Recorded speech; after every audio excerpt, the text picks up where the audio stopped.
Olá, estamos no ar com o CB Saúde, parceria do Correio Brasiliense e TV Brasília. Chegamos até você pelas redes sociais e os principais tocadores de podcast. Participe aqui das lives do Correio, você pode escolher Facebook, Twitter ou YouTube. Eu sou Carmen Souza, aqui comigo eu recebo hoje a Helena Moura, ela que é psiquiatra e professora de medicina da Faculdade de Medicina da UNB. Muito bem-vinda, Helena. Obrigada pelo convite. É um prazer sempre recebê-la. E vamos começar aí contando de uma iniciativa que está começando na Universidade de Brasília, né? Um estudo internacional relacionando estilo de vida e questões aí psiquiátricas, problemas emocionais e psicológicos nos nossos universitários. Fala um pouco sobre esse projeto, por favor. Exato. A UNB é uma das 11 instituições brasileiras que vai participar dessa pesquisa, se chama UniLife-M, que é que no Brasil envolve 11 instituições, mas é um projeto internacional. Ele nasceu no Brasil, mas é um projeto que vai envolver mais de 20 países, incluindo Japão, Austrália, Canadá. E o nosso objetivo é pegar os alunos no momento que eles estão entrando na universidade. Então, vamos iniciar com os calouros que estão entrando nesse semestre, depois com os calouros que entram no semestre seguinte, e nós vamos acompanhá-los ao longo de 4 ou 5 anos. O que nós queremos avaliar? Então, o estilo de vida desses estudantes. Avaliaremos sintomas em cada reavaliação.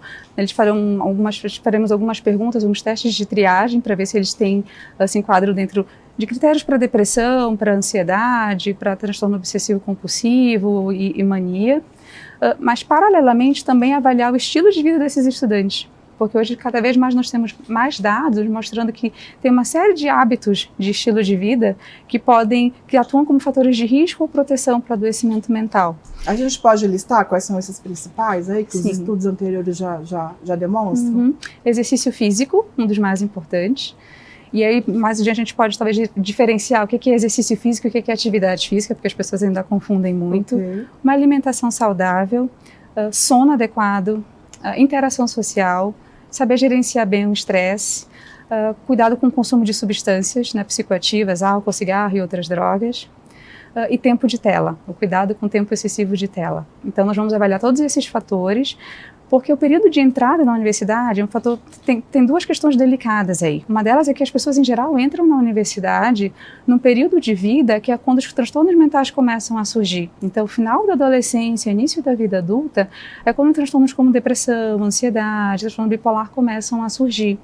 Paralelamente também é um momento em que muda radicalmente o estilo de vida. Alguns estão saindo da casa dos pais, estão indo morar sozinhos.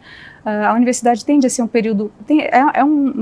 um local de cobrança muito grande. Né, e que a gente cobrança diferente. Uma cobrança diferente, né? Porque na escola o professor ainda está ali do nosso lado o tempo todo, tem um coordenador pedagógico. Na universidade, um pouquinho mais cada um por si. Então acaba que muitas vezes isso também favorece algumas mudanças de estilo de vida para um estilo de vida não saudável. Deixo de ter a comida saudável de casa, passo a comer sozinho, às vezes comendo mais fast food ou comendo ultraprocessados, não organizo bem os meus horários e acabo deixando para estudar na véspera de prova, fico uma semana inteira sem dormir direito. Né? Então esse é o momento da vida em que se eu não tomar cuidado, eu posso começar a adquirir hábitos que não serão saudáveis. E aí isso pode favorecer meu adoecimento mental mais adiante. Tem aí então uma faixa etária comum, não é, em que tem essa série de vulnerabilidades que você bem trouxe para a gente aqui agora. Agora, como é uma amostra muito diversa, né, são diferentes países, eu imagino que aí também algumas questões de realidade socioeconômica dos países, culturais, também tenham uma interferência nesse sentido, né? Sim, isso inclusive vai ser um dos objetivos. Nós também iremos avaliar isso, comparando entre países, até aqui no Brasil mesmo, já que nós vamos pegar essas 11 universidades, elas estão distribuídas em macro-regiões. A ideia é que a gente pegue regiões diferentes do país, no Pará, no Rio Grande do Sul, para que a gente possa ter essa visão. Né? E um dos trabalhos que já foi extraído desse estudo, porque agora nós vamos começar o grande estudo, mas no ano passado nós fizemos um projeto piloto que já rendeu dados bem interessantes.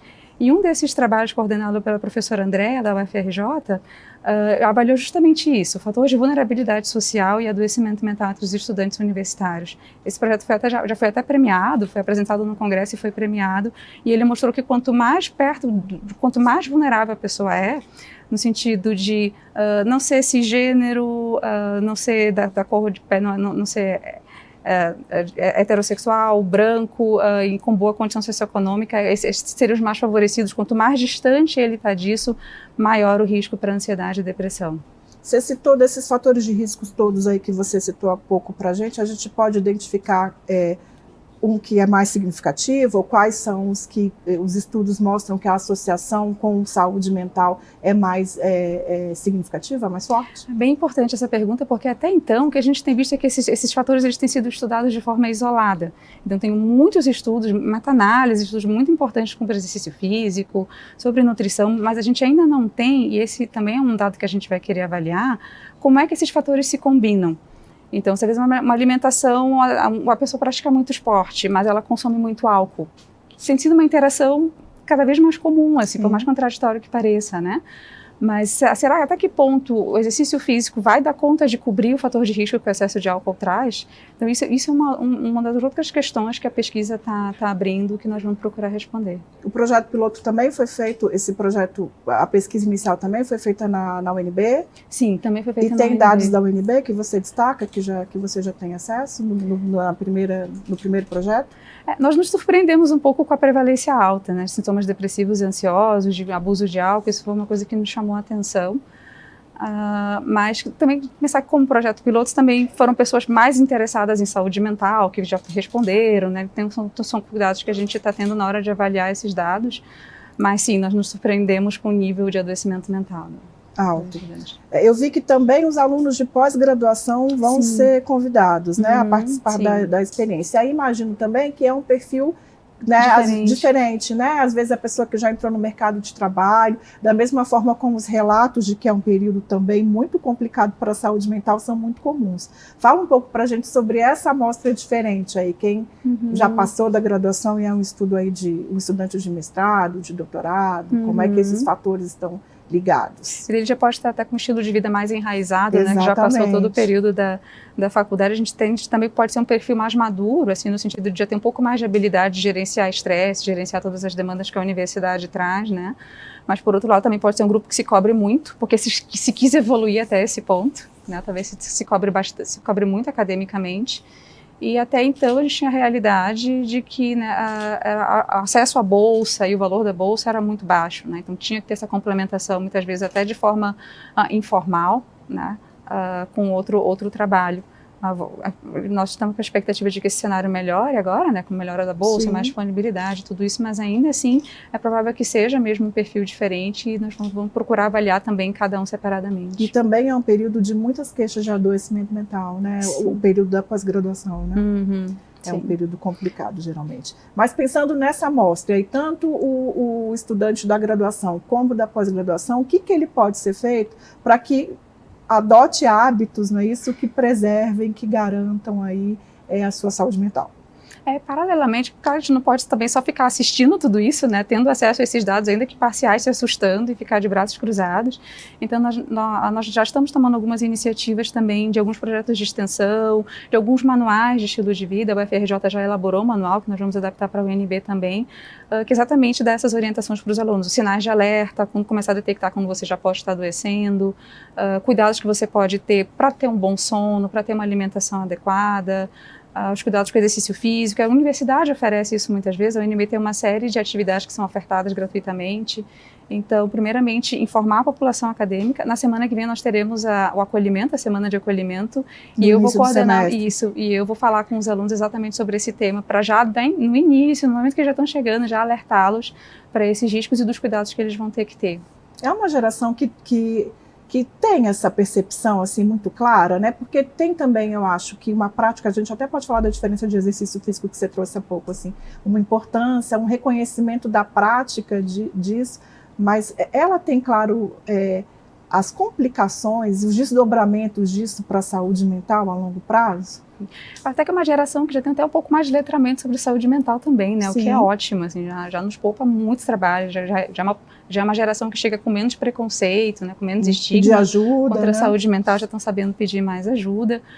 Mas às vezes nós estamos cercados de um ambiente que favorece tanto um estilo de vida não saudável, Porque às vezes mesmo a pessoa com todo esse conhecimento, ela pode acabar sendo sugada para isso, né? A gente vê assim, o quanto é difícil, mesmo as pessoas sabendo que o exercício físico é importante, ele não é às vezes acessível a todo mundo. Às vezes tem que ter um tênis específico, tem que ter um local seguro para poder caminhar. Aqui em Brasília, acredito, até nós somos muito favorecidos nesse sentido, né? Mas em alguns locais, dependendo até de onde a pessoa mora, não vai ter tanta facilidade assim. Então, é importante a gente tentar ir já explicando a importância disso, porque em alguns momentos a gente começa a glamourizar também. Eu não tenho tempo para me exercitar porque eu tenho que estudar muito, né? Eu sou muito CDF, eu só vou estudar. Estou num curso que demanda demais. Demanda demais, né? Então não tem tempo para essas coisas não, né? Então tem que tentar parar de glamourizar esse excesso esse menosprezo pelo autocuidado, né? E mostrar que é um esforço que tem que ser contínuo. Em alguns momentos da vida a gente se sobrecarregar, não, vai ser só essa semana, só no período de provas que eu vou parar de me exercitar. Depois eu volto ao normal. E às vezes não volta.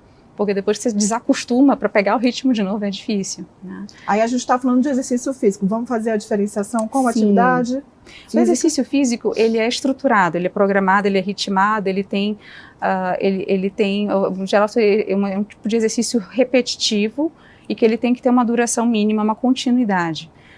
É quando a gente faz uma caminhada com um determinado ritmo que tem que ser constante, é uma pedalada de bicicleta que eu sei que vou ser 40 minutos, tantos quilômetros, ou academia, né, que eu faço repetição ali de um exercício de força. A atividade física é qualquer coisa que eu possa fazer que não esteja sedentário. O sedentário está parado na posição, muitas vezes sentada ou deitada, sem fazer muito esforço, sem demandar a energia do organismo. A atividade física, quando eu não estou nessa posição, ela não é estruturada como exercício físico, mas é, por exemplo, correr atrás do busão. Isso, pelo menos, o estudante, ele está muito, né, faz muito parte do dia a dia dele, assim. Estaciona o carro ou vai atrás do ônibus e tem que andar um monte até chegar à sala de aula. Isso é uma atividade física. É super importante ter isso. A pandemia tirou isso de muita gente, né? Só da pessoa, às vezes até se exercitava dentro de casa, mas o nível de atividade física ficou tão baixo que às vezes o exercício não compensava. Então é importante entender que além do exercício físico, eu tenho que organizar um pouco a minha rotina para que eu tenha um nível mínimo de atividade física também. E eu estou te ouvindo e estou pensando aqui, Helena, em incluir na rotina atividades que tenham uma relação, não sei se mais direta, mas mais evidente assim, para o leigo com a saúde mental. A meditação, o hobby e tudo mais. Fala um pouco para a gente sobre essas outras atividades que também são importantes de estarem incluídas na rotina nessa perspectiva de cuidados com a saúde mental. E a meditação é uma estratégia interessante que ela entra muito naquele outro item do gerenciamento de estresse, né? Às vezes talvez uma questão que a gente precisa explicar para a nova geração, né, que eles têm muito letramento da saúde mental, mas às vezes não começam a entender que estresse é uma coisa ruim, que é algo que a gente tem que evitar ao máximo. E infelizmente, né, ou talvez felizmente, isso não tem como acontecer, né? Assim, sempre que ocorre alguma mudança na vida da gente, alguma coisa nova, um desafio novo, isso vai gerar estresse. O curso superior, né? O curso superior, cada prova, né? cada ser, semestre. Né? Então, o estresse, ele está aí, né? Mas a gente precisa aprender a gerenciá-lo de forma adequada. Muitas vezes o que acontece, se a gente for pegar um perfil de pessoa assim, muito que a gente chama de obsessivo, né? Muito não, eu só estudo, eu tento não dar muita vazão para as emoções e tudo, às vezes a pessoa acumula até uma hora que ela explode. Então, às vezes a meditação, ela nos ajuda a ficar mais atento para o que nós estamos sentindo, porque que o meu corpo está me dizendo, pontos de tensão muscular, de dor, que às vezes já podem ser um sinal de que eu não estou tão bem, que eu preciso parar, fazer uma pausa, consertar, arrumar isso aí para seguir em frente. Nessa linha da prevenção, e aí, como você trouxe bem, que o início da graduação, a graduação por si só é um ambiente de muitas transformações, que pode ser estressor e que né, e deixa, às vezes, o jovem mais vulnerável com relação à saúde mental. Fiquei pensando como é que o ensino médio, como é que a escola anterior pode ajudar e entrar nesse cenário para que os jovens cheguem na universidade, os que cheguem mais preparados mesmo para esses desafios. Olha, isso é super importante. Eu até brinco com os meus amigos que são professores de cursinho de ensino médio. Olha, olha quem vocês estão mandando para nós, porque ele estimula tanto uma competitividade, às vezes tem poucos ambientes de interação entre os amigos que possam explorar mais um lado lúdico, que é super importante até para o desenvolvimento. E fica muito concentrado só no conteúdo e métodos para se sair bem nas provas, assim, que às vezes a gente já podem estar chegando para nós mais adoecidos mesmo. E às vezes, inclusive, antes do ensino médio, ensino fundamental, né, incluir isso ali como parte da grade. Sim. Vamos fazer um intervalinho? Então, tá bom. Um minuto a gente volta com mais CB Saúde, que hoje recebe a Helena Moura. Ela que é psiquiatra e professora da Faculdade de Medicina da Universidade de Brasília. Não sai daí não que a gente está voltando.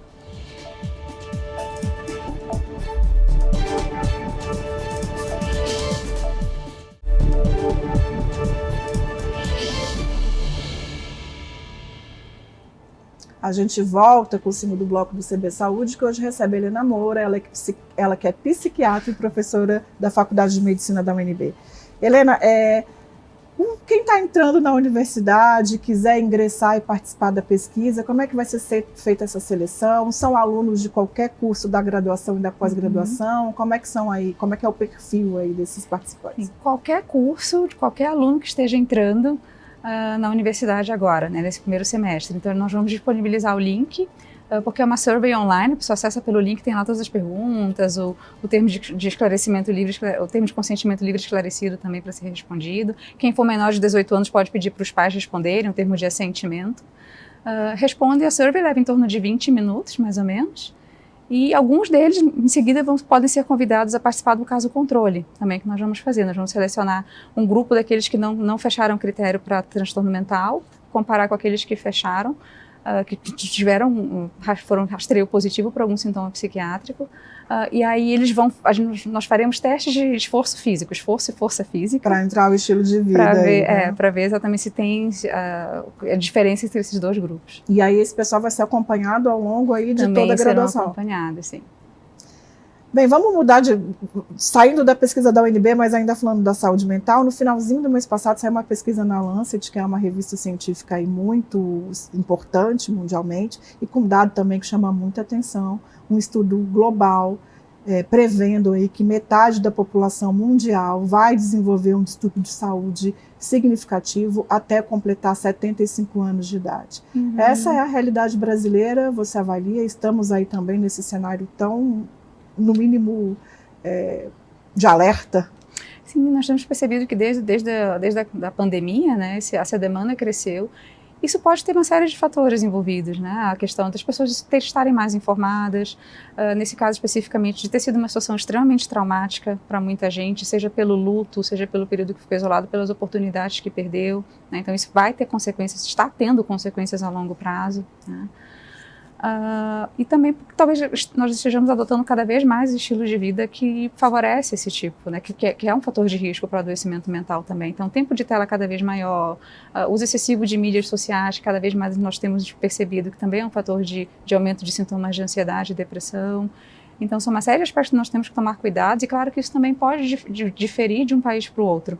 Pode ser que alguns países tenham fatores de risco mais específicos. Assim. Como é que se avalia a realidade brasileira para a saúde mental?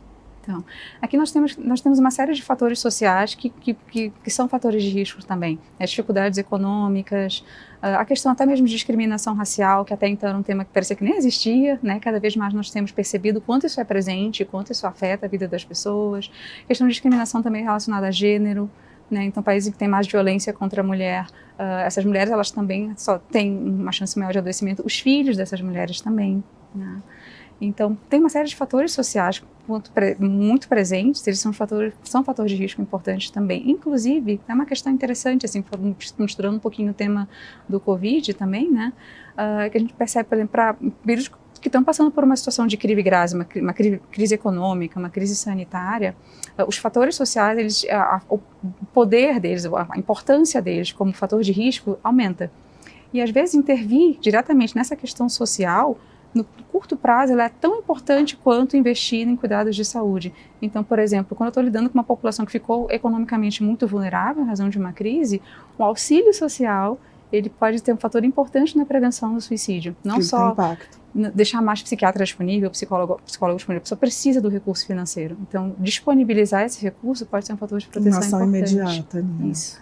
Esse estudo da Lancet, Helena, ele também faz uma diferenciação com relação a gênero, né? Mostra ali entre homens e mulheres depressão e ansiedade como, né, as complicações mais comuns, mas aí nas mulheres entra o estresse pós-traumático e nos homens entra o abuso de álcool. Fala um pouco para a gente sobre essas diferenciações aí com relação a gênero e saúde mental. Uhum. E dentro do estresse pós-traumático, a gente tem que pensar também na violência sexual, né? Na violência doméstica, agressão física, psicológica, sexual. Então, de novo, dependendo em alguns países onde as mulheres estão mais vulneráveis a sofrer com isso pode ser ainda mais importante. Né? Sabe que a depressão isso já é um fator conhecido. As mulheres elas têm um risco maior de depressão do que os homens. Aí tem toda uma questão hormonal, e questões sociais também, mas tem além disso também aspectos hormonais e biológicos envolvidos. E para o homem, talvez por uma questão muito cultural, que o homem tinha aquela coisa de beber muito e até então beber era coisa de homem, isso está mudando, tá? É provável que mais para frente a gente já não encontre tanta diferença assim. Houve uma época que os homens bebiam muito mais que as mulheres, não está mais assim hoje. Mais assim. Né? Mas então que para o homem ainda tem muito esse perfil, né, de ser mais abusador de álcool do que as mulheres. E nas mulheres também é um fator muito escondido, viu? Quando acontece, ele é mais escondido, às vezes é mais difícil de acessar. Elas não relatam? Elas não relatam, elas têm vergonha, elas têm medo de perder guarda dos filhos. Então, às vezes é bem mais difícil de conseguir acessar. Entendi. No primeiro bloco, a gente falou um pouco sobre essa glamourização, né, do glamour de não ter tempo. Eu tenho a sensação, às vezes, até porque o Brasil é um país que os índices de ansiedade, né, são altos, né, que tem também uma coisa de eu sou ansioso, porque está na moda, né? E a ansiedade, ainda que ali no começo, ela pode ter desdobramentos muito perigosos e muito graves para a saúde mental do indivíduo, né? É importante, bom falar disso, porque também, assim como eu estava falando do estresse, né, que a gente tem que entender que estresse faz parte da vida, a ansiedade também. Então, talvez a ansiedade ela é importante para nos alertar de um perigo, para nos mostrar que a gente tem que estar atento para determinada situação, e ela é até protetora quando ela me faz canalizar toda essa energia para o autocuidado. Né? Ela passa a se tornar problemática quando ela paralisa, quando ela acaba causando um nível de sofrimento e um prejuízo funcional. Eu não consigo mais funcionar, não consigo mais estudar direito, eu não consigo mais trabalhar direito, eu não consigo sair de casa pelo medo. Quando ela chega nesse nível, a gente tem que né, tem alguma coisa muito errada acontecendo aí, eu preciso de tratamento. Os transtornos, eles são prevalentes, eles têm níveis de gravidade diferentes, né? Então, às vezes, um determinado nível leve, moderado, muitas pessoas têm. E às vezes, pelo fato da maioria das pessoas muitas vezes se enquadrar nesse perfil, eu esqueço que às vezes ele pode ser muito grave, né? A ponto até de julgar outra pessoa. Mas eu só de fazer yoga já melhoro, por que você está precisando de remédio? Né? Não, é importante entender que são níveis diferentes de gravidade. Você falou de remédio, me recordei que é um assunto que tem aí nas redes, está começando inclusive a bombar essa coisa do efeito a longo prazo dos remédios psiquiátricos, né?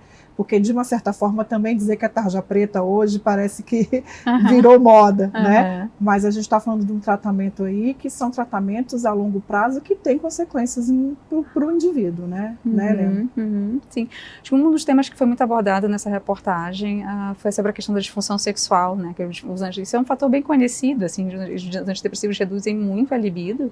Isso tende a normalizar com a suspensão da medicação. E às vezes tem outras ferramentas que a gente pode usar também, às vezes se associa com uma outra medicação que ajuda a compensar esse efeito. Enfim, tem uma série de ferramentas que podem auxiliar, mas algumas pessoas estão preocupadas que isso possa gerar um efeito a longo prazo. Né? Até então o que nós temos é de que ele tende a melhorar com a suspensão da medicação. E lembrando também que, às vezes, a própria depressão e a ansiedade são fatores que interferem, né, na qualidade da vida sexual. Então, muitas vezes nós escutamos alguns pacientes dizendo que não, mas eu prefiro assim, porque de que estava antes eu nem saía da cama, como é que eu ia conhecer uma pessoa, como é que eu ia poder me relacionar. Mas isso chama de novo a atenção para a importância de eu tentar entender que também, a partir de um nível moderado para grave de sintomas, é que a gente precisa usar a medicação. Com acompanhamento profissional. E sempre com acompanhamento profissional.